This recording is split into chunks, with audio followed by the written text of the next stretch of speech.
It's time for a look back at our top stories of the week. Less than a week after a woman was shot and killed in Mid-City, the bar where it all started has been shut down. Shamrock Bar and Grill on South Carrollton got a cease and desist order from the city. Alyssa Curtis spoke to the victim's mother about the bar's closure. The open sign at the Shamrock Bar and Grill is lit up, even though the bar was shut down. The New Orleans Fire Department delivered a cease and desist Wednesday after they became concerned too many people were occupying the building.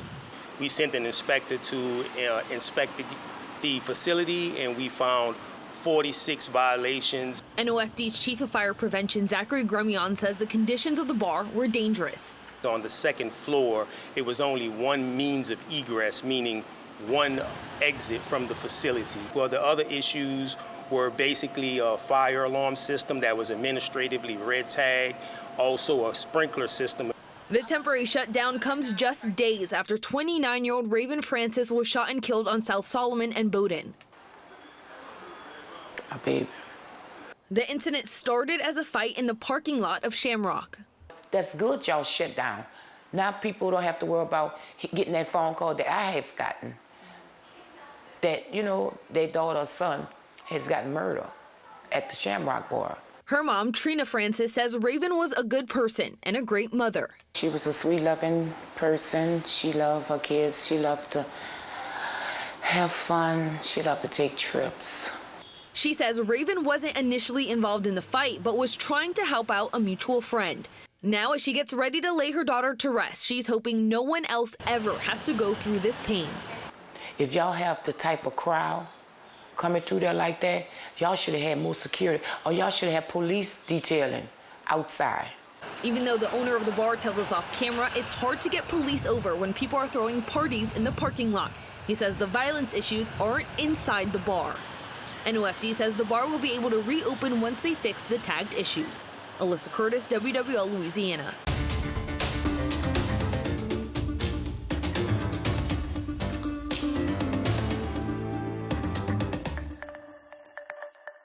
New Orleans city leaders say a construction company tore up a section of a street in Treme as part of a major project, but then refused to finish the job.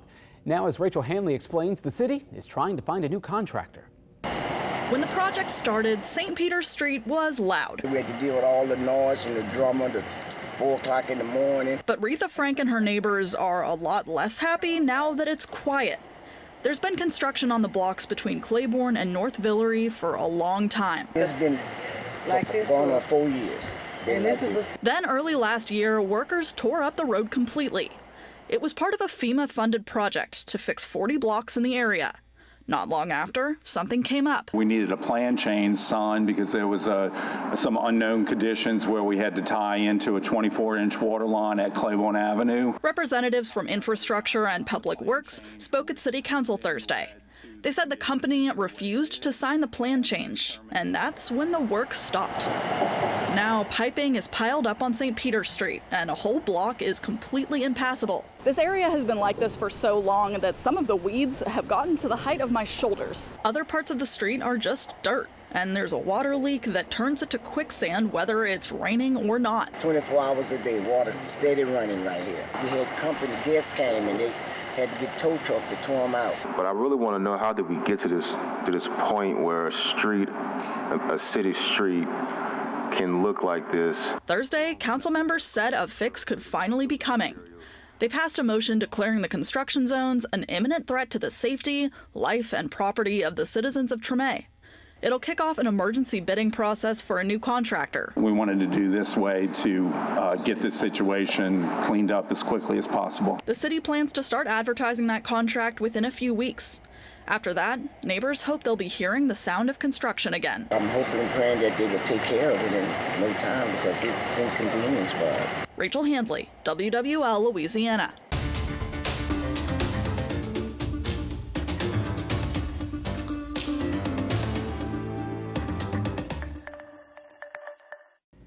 At an hours-long hearing at the state capitol, lawmakers tried to get answers from Orleans Parish District Attorney Jason Williams.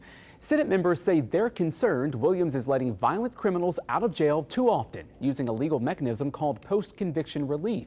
As Alyssa Curtis explains, Williams says he's simply following the law.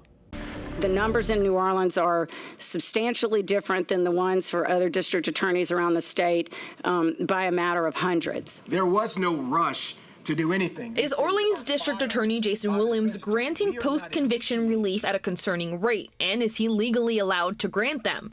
Those were the questions during an hours-long hearing at the state capitol Thursday. Is there an explanation why so many resentencing in such a short amount of time? Some claim DA Williams has granted upwards of 350 post-conviction deals since he took office. Attorney General Liz Murrow, who also spoke at Thursday's hearing, says while she's still looking through the cases, post-conviction release are happening at a higher rate in Orleans than any other parish. Now you are undermining the decision, not just of the earlier person who stood in your shoes as a district attorney, but of every judge and every court that has reviewed that case. And the jury. State senators worry violent offenders are being let out. These were guilty people, many heinous crimes. But Williams says he's not in a rush or breaking the law. These things are filed by the defense attorney. We are not initiating post-conviction relief. Williams says he's trying to help create a fair criminal justice system for everyone in a parish that is very different than any other. Williams says post-conviction relief petitions have been heard because of conviction by non-unanimous jury, claims of ineffective defense, overuse of habitual offender laws, and more. The Constitution is an important document. Due process is important.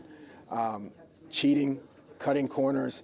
If there is any defect in any conviction, whether it's an innocent person or a guilty person, a lawyer, let alone a prosecutor, nor a judge can sweep that, or should sweep that under the rug. Senate committee members and the Attorney General say they have to start looking at solutions, and they say to do that, they may have to start passing new laws or tighten ones that were recently passed. It seems like the August 1st changes may have not fully addressed those issues, and we can make further changes to improve the current law. That'll be your testimony here today. Yeah, I do think there are some changes that we can make going forward. Williams says while he's open to these discussions, his ultimate goal is public safety, and he wants to continue the strong relationship with the Attorney General to achieve that goal. In Baton Rouge, Alyssa Curtis, WWL Louisiana.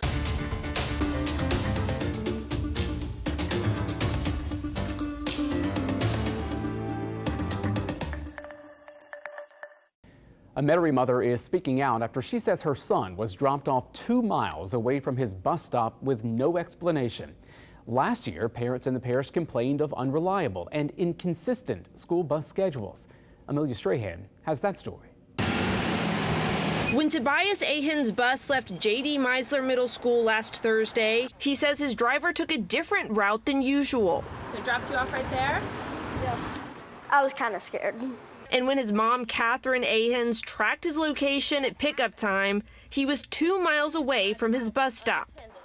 I just could not figure out how logically this would have happened. The 6th grader claims his bus driver forced him to get off at the Maxwell Apartments on Edenborn Avenue, exactly 2 miles away from his stop at Taft Park and South Service Road. I told her that I do not go to this stop. She told me to get off anyways. When Catherine got there, Tobias was safe, but soaking wet and sitting all alone at 11 years old. Like, I cannot wrap my head around any excuse. So we reached out to Jefferson Parish Schools to find out exactly what happened. They told us, quote, "We are aware of a bus incident that occurred on August 29th involving a first student bus with JP students, and we are actively investigating the matter." The school's bus provider, First Student, also says they're looking into the incident. Until Catherine gets answers, she'll be taking over transportation. I can't trust them. I can't trust them. And as for Tobias, he's ready to get back to the bus, but says he's enjoying the extra time with Mom for now. In Metairie, Amelia Strahan, WWL Louisiana.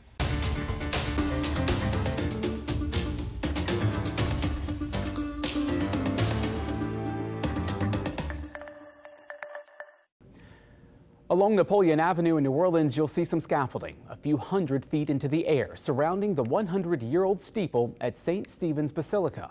Eleanor Tabone shows us the extensive repairs and renovation the historic steeple is now undergoing.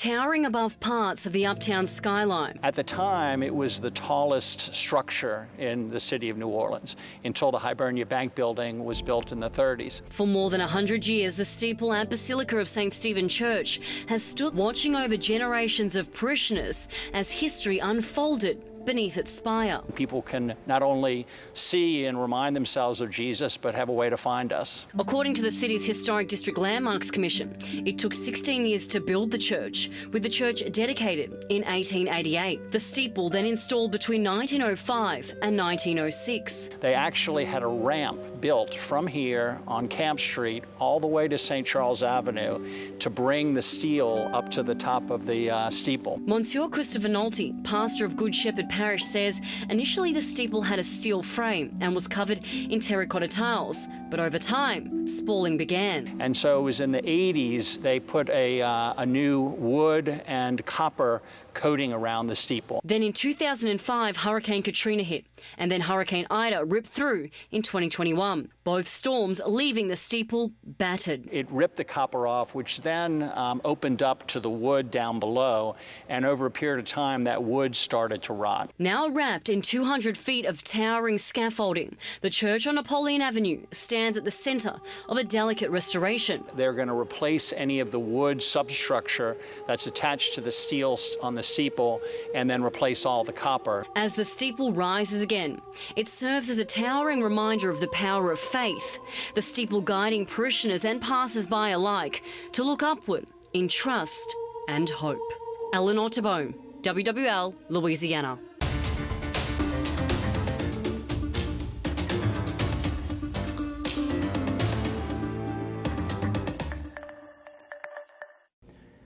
"2,000 years ago, a Greek philosopher taught the Western world the Pythagorean theorem. Since then, mathematicians have come and gone, but last year, 2 local teenagers made some history.